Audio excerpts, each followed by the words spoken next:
میرا خیال ہے کسی نے خائستہ گل اور اس کے 2 محافظوں کو قتل کر کے ان کی گاڑی کو آگ لگا دی ہے۔ یقیناً آپ نے اس گاڑی کے پیٹرول ٹینک کے پھٹنے کا دھماکہ سنا ہوگا۔ عبدالحق نے ہمیں مخلصانہ مشورے سے نوازتے ہوئے کہا، دوست کو زیادہ ہی تیز رفتاری کا مظاہرہ کر رہے ہو، احتیاط بہرحال بہت اچھی ہوتی ہے، اور جہاں تک میرے ناقص علم اور تجربے کی بات ہے تو قبیل خان نہایت چلاک، مکار اور خطرناک دشمن ہے، اور یہ غالباً تیسرا چوتھا نقصان ہے جو اسے مسلسل تم لوگوں کی طرف سے پہنچ رہا ہے۔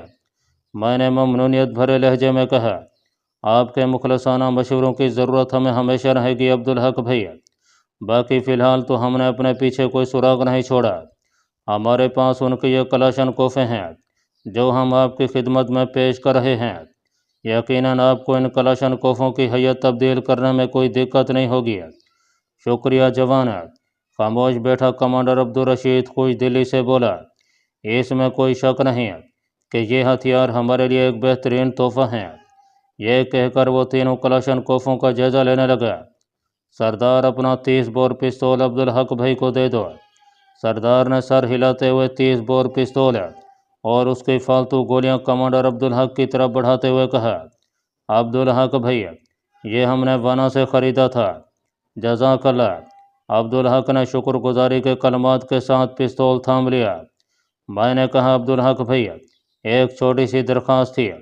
حکم کرو بھائی، اگر ہمارے بس میں ہوا تو انکار نہیں کریں گے۔ شاید 1-2 دنوں تک ہم انگور انڈے کا رخ کریں، لیکن وہاں بھی ہمیں مجاہدین کی بنی ہوئی دال روٹی کھانے کو مل سکے گی۔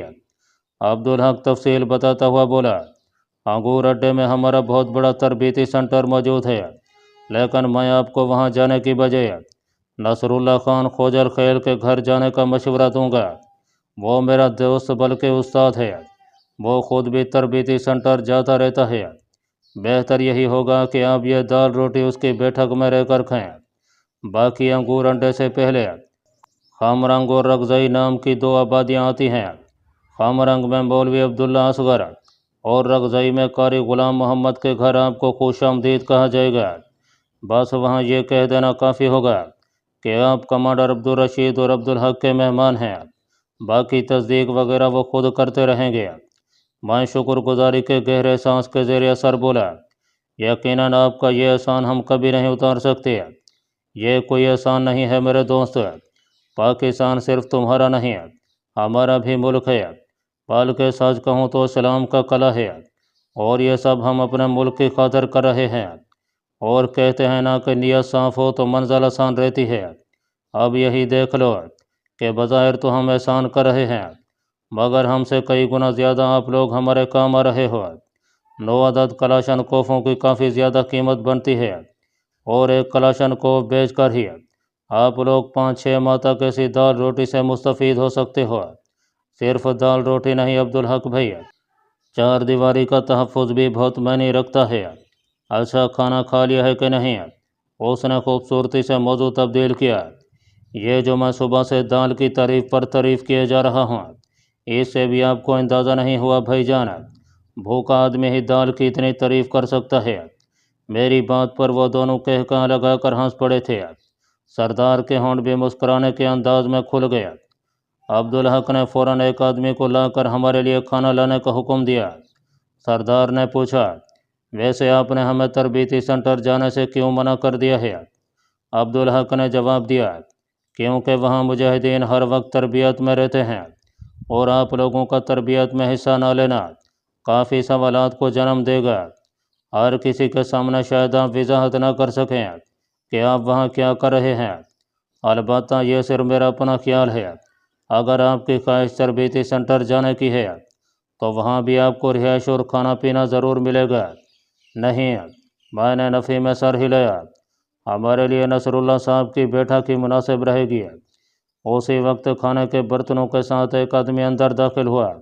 کھانا کھا کر ہم خوشبودار قہوے سے لطف اندوز ہوئے اور دونوں کمانڈروں سے اجازت لے کر اپنے کمرے کی جانب بڑھ گئے۔ ان تینوں کی لاشیں اسی رات دریافت کر لی گئی تھیں۔ تینوں کا آبائی علاقہ بھی علام خیل ہی تھا۔ ظہر کی نماز کے بعد ان کا جنازہ تھا۔ ہم نے بڑے اہتمام سے ان کے جنازے میں شرکت کی، لیکن قبیل خان کا دیدار نہ ہو سکا۔